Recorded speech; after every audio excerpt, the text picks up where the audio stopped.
All right, we are going to talk today about fire prevention and fire safety. So, this is something that really every industrial facility, most every office complex, really, I guess every office complex has to worry about.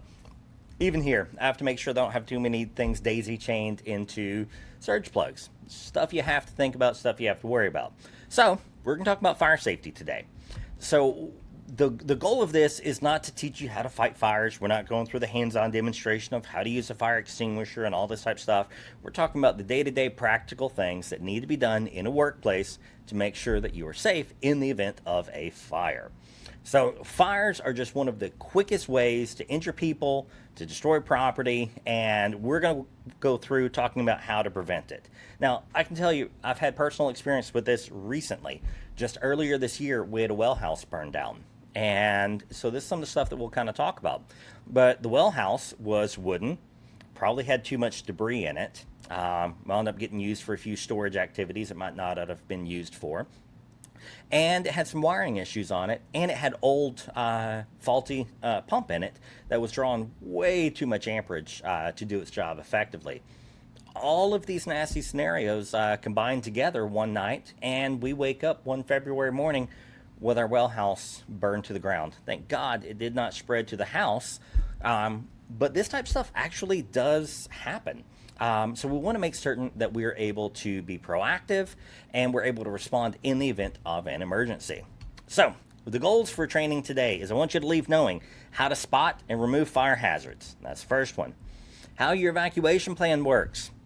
And when firefighting equipment is needed, how to use it. Again, we can't do the hands-on demonstration, but you can get your local fire department in to do that. I have yet to hear of a local fire department that have asked to come demonstrate these things, that they will not come demonstrate these things. So if that's something of value to you, call your local fire department. If not, a lot of the fire safety companies that are out there that install the alarm, suppression systems, things of that nature, they can do these demonstrations for you for a small fee quite frequently as well.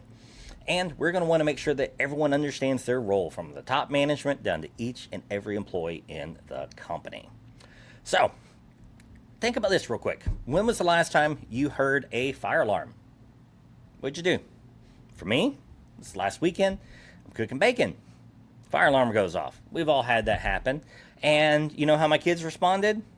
Dad, turn that thing off. Because they've heard it 100 times. No one ever really thinks too seriously about it. Seeing as our well house did just burn down earlier this year, that did kind of prompt that maybe I've not instilled proper awareness in them, and I need to do a better job with that. But I digress. All right, so we're going to be talking about this from an OSHA compliance standpoint. OSHA is the Occupational Health and Safety Administration.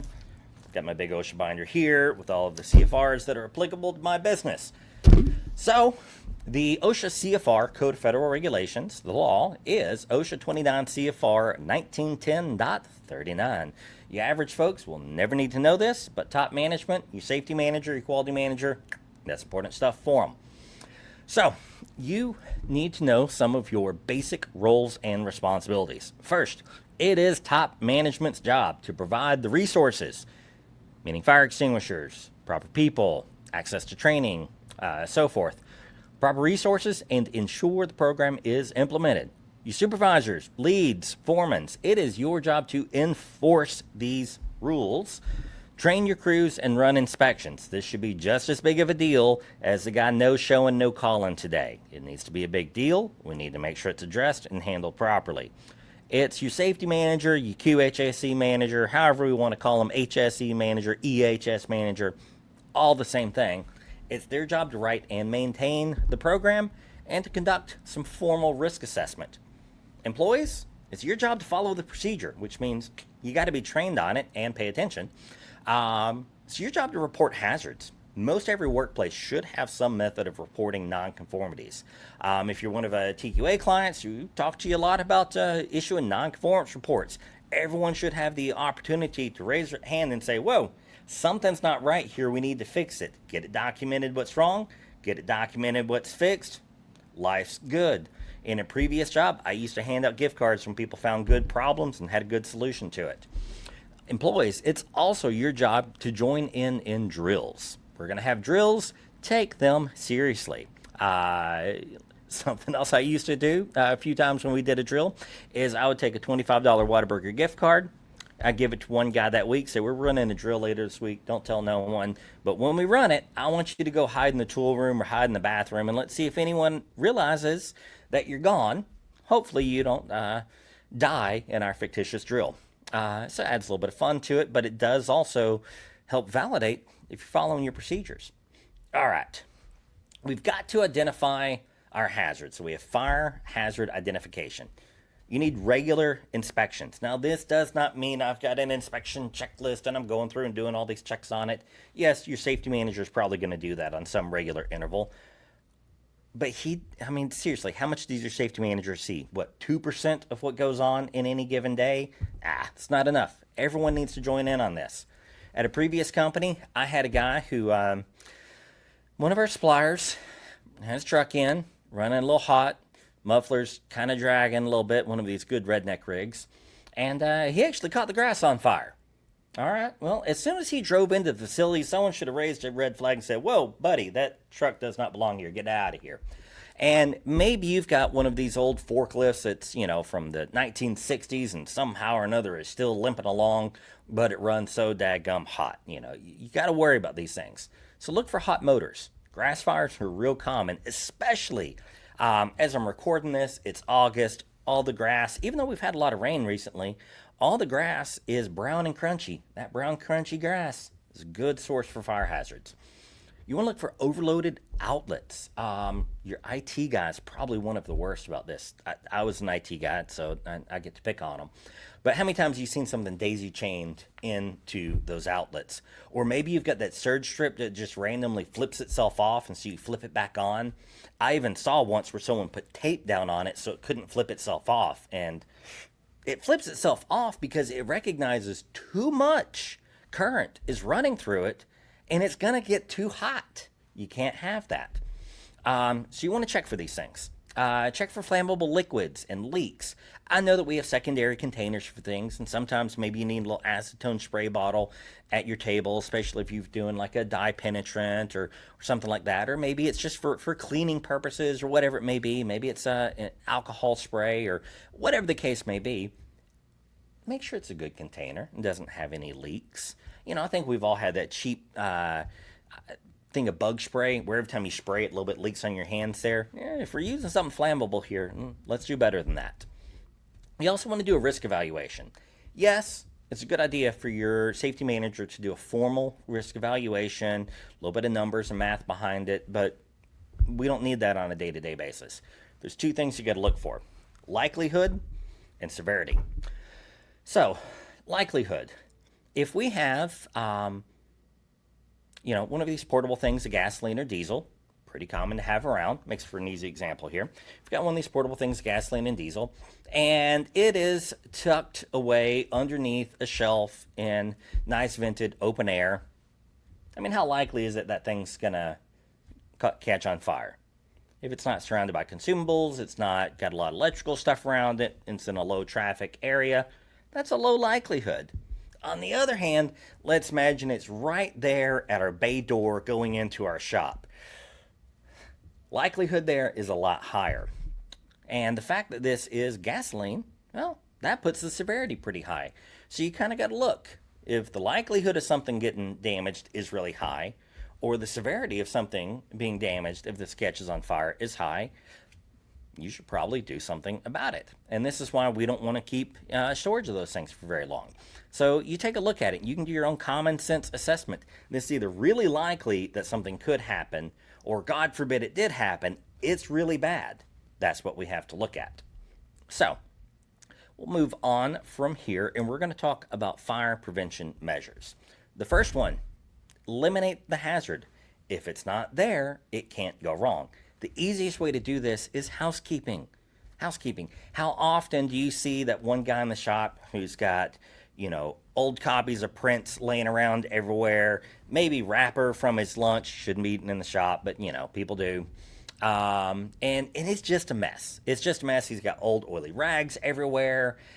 We all know this guy, and God forbid your shop is in that environment. We need to fix that. But housekeeping's the best part. Keep it clean, keep it neat, keep it tidy, keep anything that could burn away from any source of sparks or ignition or electrical. You want to make sure that you're using spark-free tools. I don't know how many times I've seen guys with grinders and they're grinding on, you got that shower of sparks flying and going halfway across the shop. We can't do that, guys. Go get a shield. Go if you're having to throw sparks, for one, you're probably not doing it properly. But two, if you have to throw sparks, get one of your weld blinds up. Get a shield. Get something to stop them and prevent them from flying across the shop. Maybe it hits Bubba's table where he has all the oily rags and the papers and everything going on there, and it goes up in flames. You want to make sure that if you have hot work permits as a requirement in your facility, we're not going into all the details of hot work permits, but if you have them, use them. It's that simple. Someone put the requirement there for a darn good reason. Don't question it, just follow it. Storage and handling. Keep your flammables in approved cabinets. I like to think about it like this. If, breakfast time. I've got 3 kids, and inevitably one of them has to wake up really early in the morning to get to football, cross country. The other one not so early, and the third one, gets to school at a normal time. So we've got 2 hours in the morning that we're getting ready for the day. All right. Well, if you get out milk for the first kid for the cereal in the morning, are you going to leave that carton of milk sitting out on the counter for 2 hours? You're looking at me like, no, that's silly. It's going to sour. Like, I don't want to make my kids sick. Why don't we use that same logic with flammables in our shop? If you use flammable material, and maybe it's, spray bottle of acetone or alcohol or whatever it may be, when you're done with it, put it back. Same thing goes for those cans of spray paint. God forbid it falls on the floor and a forklift drives over it. Not a good situation. So when you're done with it, put it back. Treat it the same way you'd treat a gallon of milk in the morning. You're not going to leave it sitting out for 2 hours. You're going to get what you need, and you're going to stick it right back in the fridge. All right, let's do the same thing here. Make sure that you seal the containers. We don't want open containers laying around. You guys that work in laboratory type conditions, you metallurgists, this one's for you. All right. Clear access. I don't know how many times I have seen all sorts of junk and everything piled up in front of the fire extinguisher or the electrical cabinet or other safety equipment. Don't do it. On the rare occasion you need that stuff, you want it available. And you're like, well, no one ever needs it. Well, thank God for that. Thank God no one doesn't need this stuff on a regular basis. But when they do need it, you want it to be there. Think about it like this. If you break your leg and you show up at the hospital, you wouldn't be very happy to hear, oh, man, we ain't got a doctor here today. No. We're supposed to have a doctor there at the ER 24/7. You don't want to show up and find out that they're not there. Same thing goes for our equipment in our facilities. You want to make sure that safety equipment is ready and accessible at all times. Last big one in fire prevention here, no smoking. I mean, come on, guys. I get it. You want to take a smoke break? Cool. I enjoy a good cigar. But let me tell you, I'm not going to do that over there where we keep our propane tanks. I'm not going to do that out by the dumpster that's full of paper from the office trash. I'm not going to do it. You shouldn't either. Make sure that if you're taking a smoke break, you take it where you're away from stuff that can burn and catch on fire. And yes, that does mean the crunchy brown grass that we all have every July and August. Okay, next one is emergency evacuation. Here's some basics for your plan. We've all seen these goofy, maps on the wall, and they show the little route where to take to get out of there. And I had to explain real hard to a guy once, because we would do drills and he would take random exits to get in the building. I get it. There's a ton of side doors on the building. And he just couldn't understand for the life of him why I would tell him you need to take the main exit route. And, well, it's because maybe that side door goes out to a laydown yard. Well, what if there's smoke billowing out the building and he runs out that door, which he shouldn't run, but, But he goes out the door, and then he starts tripping over all the stuff that's on the laydown yard. And now he's got a broke leg laying there with smoke inhalation. Kind of not a good thing. And no one knows to go look for him over there, because that's not the route you're supposed to follow. So do follow the pre-planned emergency routes.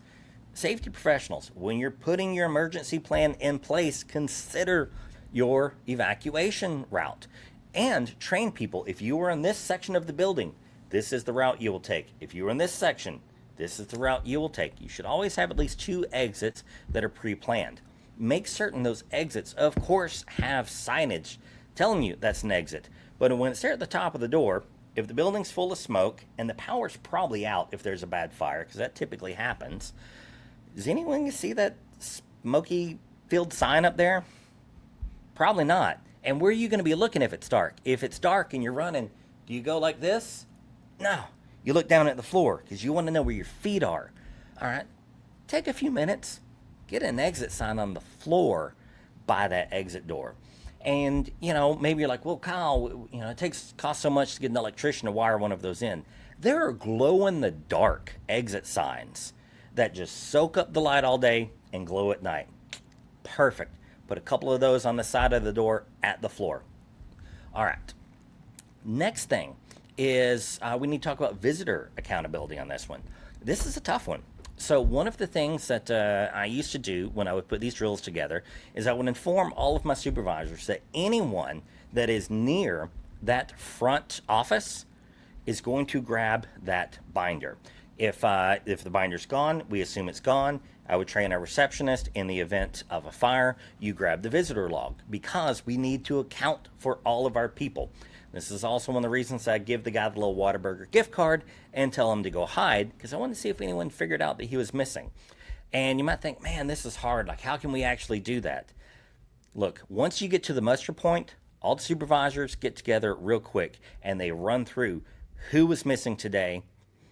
And you should know the number of people in your shop. You know how many people weren't at work today. And you can get a quick count and you can know if everyone's there. Check for any visitors that hadn't signed out yet. That's why you get them to put the phone number on the visitor card, because maybe they forgot to check out when they left. You can call them up on the cell phone, and I've done this before, and be like, hey, where are you? Oh, man, I'm down the street. All right, cool. Glad you're not here. But you do have to check these things. All right, we need to do drills. You got to do a drill at least annually. You really probably should be doing it about every 6 months. I know it takes a lot of time from production. It kind of shuts down the day. It's just the way it goes. You need to do it. Again, God forbid you ever need it. You're going to want to make sure it's there. You have to identify assembly points. And we kind of addressed this already. A lot of times we call them muster points. And on my maps, I like to mark them with a big star. And then you should note the area on the ground in your facility. Even if it's nothing but some cans of yellow enamel spray paint. Draw a big old circle and a smiley face on it. Whatever you want to do, but make it obvious that's where people need to go in the event of an evacuation. You do have to do a roll call. Supervisors, y'all got to make sure that everyone who came to work today is there. Don't let Jimmy die in the tool room. All right. Let's talk about firefighting equipment. Now, there are a lot of different types of fire extinguishers. It's the role of your health and safety manager and your top management to make sure that you have the proper types of fire extinguishers in place. We're not doing the fire extinguisher training today, so for everyone that's just an employee in the shop, you have faith that your company has done what is good and right to make sure we got the right types of fire extinguishers here. The same thing that I said before, that you can probably get them out to show you the demonstration of it. You can call your local fire department. You can call many of the local providers of fire safety equipment. The folks probably bring the fire extinguishers out there in the first place. And make sure that you've got the appropriate types of fire extinguishers and the appropriate quantity in the necessary areas. But fire extinguishers is one of the first big ones to look at. Now, if the fire is small, and I know, small fire, large fire, how do you define it? If you feel a chill run down your back and you feel like running, it's probably not small. So that's kind of a good rule of thumb. If this is a small fire, like a little small grease rag fire, you can grab a fire extinguisher, you can put it out real quick, life's good. On the other hand, if it's something larger than that and you see flames rising up and billowing, you're not paid to put out fires. Get your butt to safety. It's a good rule of thumb. All right. You also have to make sure that you do visual checks on these things. If your fire extinguisher looks like someone hit it with a forklift and then put it back up and hope no one would notice, do something about it. They also need annual servicing. This is something that I didn't necessarily think was all that important when I first took over as safety manager. I was like, I mean, these things are sealed. Like, they're going to stay pressurized. And I heard old timers say, oh, yeah, these things are good for 30 years. No, they're not. I took one of them, one of these old ones that was supposed to be discarded. I kept it in my office because I thought I could use it for demonstrations of how to use a fire extinguisher. And you know what? Those old ones that are out of date, it's for a good reason. They don't have much pressure in them. If you're relying on that thing to put out a fire, you're in a heap of trouble. So do make sure that they are annually served and they do need to be recharged on a schedule. Again, I'm not going through all of those details today, but that's the role of your safety manager. It's really your top management to consult with the proper folks to make sure that it's maintained on the appropriate schedule. Now, when you are using a fire extinguisher, I'll give you kind of the basics of it. We call it the pass method. So what this means is you pull, because it's got a little pin you have to pull. You pull the pin and you aim it. Like you hold out the nozzle to where you want to fire. You squeeze the trigger, but what you do is you sweep in front of it, not from behind it, in front, and you go until you've crossed over it. And what you're doing is ensuring that you've laid the whole area. Don't just spray right on it. What's going to happen if you spray right on it is it's going to have a lot of force hitting it right there, and it's going to spread. But on the other hand, if we sweep from in front to go across it, we hit it gently enough with sweeps that we don't cause it to spread. So it's a good way to do it. All right, let's talk about training. Let's talk about drills. So everyone has to be trained at least when they're hired. So if you're listening to me today, there's a good possibility you're going through your new safety orientation. So hey, congrats on the new job. Hope you do well. Hope you learn a few things that's going to be helpful to you. And you need to do a refresher training when things change, at least once a year. Maybe a new facility, a new piece of equipment. We relayed the facility, but you got to do this at least once a year. And it's good to do because you forget these things if you don't. And hey, we're not talking too long here, so it's not that too bad of a training. All right. You also got to keep records. You need a sign-in sheet. You need to make sure that we have evidence that guy attended the training. Also, when it comes to your drills, you need to keep record that you did a drill. You need to keep a record. Did it go well? Did we account for everyone? Or did we leave Jimmy in the tool room to eat lunch with his Whataburger gift card? You know, what happened? You got to report on these things to yourself and keep those records and make sure you can fix the issue. If you have a failure in a drill, do it again next month. Get it right. Kind of a good way to look at it. All right, let's talk about hazard incident reporting a little bit more. Things you want to report. If you've got an area with a lot of sparks in it, maybe you ought not have a lot of sparks. Again, maybe you got a guy grinding, shooting sparks all the way across the shop. We need to raise a red flag. This shouldn't be happening. We've all smelled those kind of electrical smells, right? It's kind of like that funny, acrid, like not a normal, natural burn smell. This definitely isn't someone left popcorn in the microwave or left the coffee pot on too long. It's a little different. You smell that, you know it, we need to report it. And we also need to report near misses. Like, you know, I've seen it before where a guy working at his table, he had a greasy rag, and he's grinding, and that little rag got a little spark on it, and he's putting it out. That needs reported because that behavior, those habits that led up to that small incident, they could easily lead up to a larger incident next time. We have to make sure that we investigate these things. And then we have to make sure that we put a corrective action in place. Now, this is more for the role of the safety manager and top management, but you guys working on the shop floor, you need to know this as well, that we're going to do what's called a root cause assessment. We want to understand the source. Why is this an issue? It's not because, you know, this guy over here is a slob. The problem is that we allow our people to keep our workplace in a slobbish environment. That's what has to be fixed. So if we start pointing the finger at individual people, we're wrong. You were wrong. We can do better than that. We want to figure out why it happened. Maybe it's a bad layout. maybe where we have the way we have the shop laid out just kind of produces more hazards than it should. But if we were to move a few things around, we could do a better job. That's a great root cause if you come up to it. So this type of stuff we want to look at. So make sure that if you're being asked questions, it's not for the sake of finger point and blame. We really want to get to that root cause.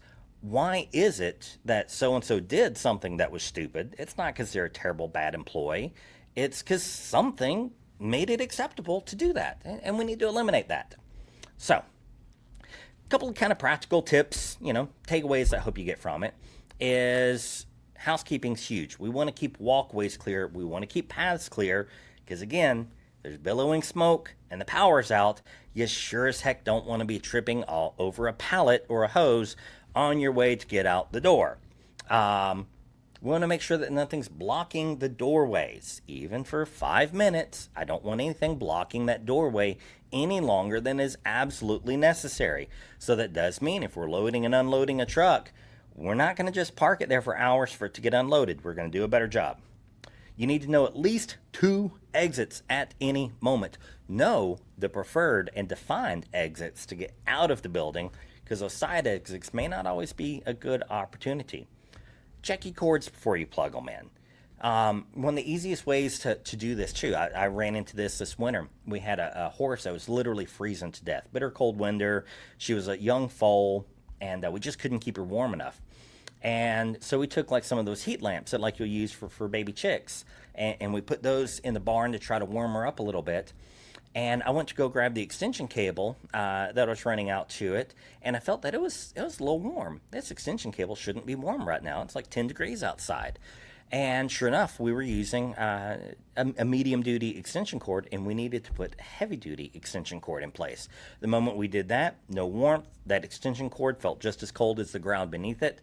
So if that cord's worn, if that cord's frayed, if it's got bent prongs or pins on it, just scrap it. It's no good. Those things are cheap enough. We can replace them. Never fight a fire anything larger than like a wastebasket. Now, again, you're probably not going to be thinking, well, is this as big as a trash can? Or like, how big of a trash can? Are we talking about the little bitty trash can I have in my bathroom? Or are we talking about the trash can I have in the kitchen? Either one of those sizes, if it's much more than that, if it's more than like a little rag fire, you probably don't want to fight it. But again, you're going to get a gut feel. And you're going to have some natural instincts that kick in. And if those natural instincts send a little bit of a chill down your spine and tell you to run, it's probably the right call. Make sure you pull that fire alarm. Make sure that whatever the mechanism you have in your facility for engaging that fire alarm, you take action and do it. So, it's kind of the basics of it. Fire prevention, fire safety isn't the most difficult thing in the world, but it does require all of us keeping an eye on some basic common sense things and just doing what's right to keep our workplace and our fellow coworkers safe. So that's all I got. Y'all have a good day.